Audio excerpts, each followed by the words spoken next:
یہ تو آپ کی بات بالکل وہی ہے جو مشرکین مکہ کہتے تھے کہ لبیک اللہم لبیک لا شریک لک لبیک، یا اللہ ہم حاضر ہیں تیرا کوئی شریک نہیں۔ اندازہ لگ کتنا زور دے کے کہتے تھے تیرا کوئی شریک نہیں، اور ہم حاضر ہیں تیرا کوئی شریک نہیں مگر جس کو تو نے خود بنا لیا۔ وہ یہ الزام اللہ پر دیتے تھے کہ جس کو تو نے خود بنا لیا۔ بالکل وہی انداز وہی الفاظ آپ کے کہ جس کو اللہ نے خود سجدہ کرا دیا وہ شرک کیسے ہوتا ہے؟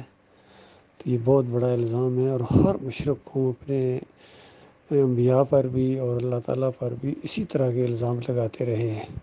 اسی وجہ سے جو موحد عالم دین ہیں ان کی جو فتوے ہیں وہ اسی انداز سے ہیں۔ یہ ڈاکٹر عثمانی رحمۃ اللہ علیہ کا فتویٰ ہے، میرا نہیں۔ میں یہ سمجھتا ہوں کہ بالکل درست فتویٰ ہے کہ جن کا عقیدہ خراب ہوتا ہے، جن کا ایمان خراب ہوتا ہے، وہ اس طرح تفسیر کرتے ہیں کہ یوسف علیہ السلام کو سجدہ ہوا، یعنی ان کا دھیان اس طرف اسی لیے جاتا ہے کہ ان کے دماغ میں شرک ہے، ان کے خون میں شرک ہے، ان کی رگوں اور پٹھوں میں شرک ہے، اس وجہ سے وہ اس طرح ان کا دھیان جاتا ہے۔ اسی لیے ایسے سارے مولویوں کو ڈاکٹر عثمانی رحمۃ اللہ علیہ نے ہر انداز سے سمجھانے کی کوشش کی کہ نہیں حضرت، نہیں حضرت، نہیں، غلط ہو تم کہہ رہے ہو کہ یوسف علیہ السلام کو سجدہ ہوا ہے۔ وَخَرُّوا لَهُ سُجَّدًا، لاہو کی ضمیر اللہ کے لیے ہے، وہ پورا خاندان رحمتوں اور برکتوں کی وجہ سے جو اس خاندان پر اللہ نے کی وہ اللہ کے سامنے سجدہ ریز ہو گیا۔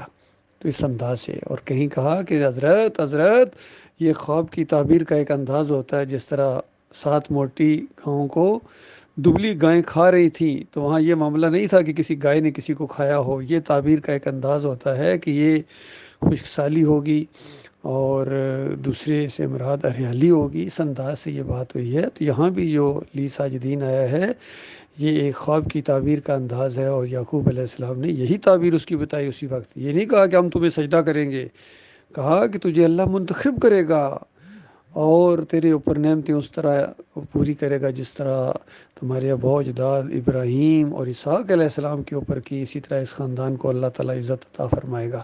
تو یہ تعبیر ہے اور یہی الفاظ ہیں۔ 100 نمبر آیت کی جو آدھا حصہ ہے اور آدھے اگلی آیت، اور امام بخاری رحمۃ اللہ علیہ نے سجدے کا ذکر ہی نہیں کیا، وہ اتنے سمجھدار آدمی تھے۔ ہر سمجھدار آدمی شرک کا راستہ روکتا ہے کہ سجدے کا ذکر اگر انہوں نے کر دیا تو بعد والے یہ جو شرک یا مزاج رکھنے والے مفسرین ہیں وہ اس سجدے کو بیچ میں لے کے آئیں گے۔ اس وجہ سے صلی اللہ کے بندے نے یہ انداز اختیار کیا امام بخاری رحمۃ اللہ علیہ نے۔ باقی آپ کے امیر حضرت کا یہ فرمانا ہو اور وہ ڈنڈے کے زور سے اگر یہ منوائے اور دعوت القرآن جیسی تفسیر کے اندر انہوں نے یہ شرک داخل کر دیا تو آپ جانے اور آپ کا امیر جانے، اللہ آپ لوگوں سے نپٹ لے گا۔ آخر ہم سے کیوں مطالبہ ہے کہ ہم شرک کی نشاندہی نہ کریں؟ ہم تو ہر ایک کی جس کے بھی، آخر اشرف علی تھانوی کا کیا قصور تھا، آخر علی جویری اور محی الدین چشتی کے کیا قصور تھا؟ انہوں نے ہمارے مالک کی کتاب کے خلاف جب عقیدے گڑھے ہیں تو ان کی گرفت کی گئی ہے، اللہ کی کتاب کے مطابق فیصلہ کیا ہے۔ وَمَن لَّمْ يَحْكُم بِمَا أَنزَلَ اللَّهُ فَأُولَٰئِكَ هُمُ الْكَافِرُونَ، جو اللہ کی کتاب کے مطابق فیصلہ نہ کرے، فَأُولَٰئِكَ، ایسے سارے اگلے پچھلے سارے جو بھی ہیں، اولئک هم الکافرون، سارے کافر ہیں، بے ایمان، اللہ کی کتاب کو پیچھے چھوڑ کے اپنے امیر کی بات کو اور اپنے اکابرین کی بات کو جو سامنے لانے کی کوشش کریں وہ ہمارے دشمن ہیں، ہم ان کے دشمن ہیں۔ اگر زندہ ہیں تو توبہ کریں، یہ اس وقت تک دشمنی حتیٰ تؤمنوا باللہ وحدہ، اس وقت تک جب تک اکیلے اللہ کے اوپر ایمان نہیں لاؤ گے، اور جو مر گئے ہیں وہ بالکل جب تک اللہ کی عدالت میں یہ فیصلہ نہیں ہوتا ہے، اور مالک اس کا فیصلہ کر دے گا۔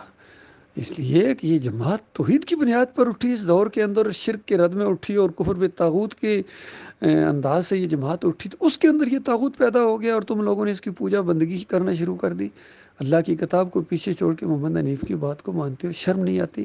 تمہیں اللہ نے پیدا کیا ہے، اس کا کھاتے ہو، اور مرنے کے بعد اسی کے سامنے جانا ہے، اور اس کے بعد جب ہمیشہ کے لیے تمہیں آگ کے اندر دھکیل دیا جائے گا ان لوگوں کے ساتھ، شرک یا عقیدے پھیلانے والوں کے ساتھ، اس وقت کیا کرو گے؟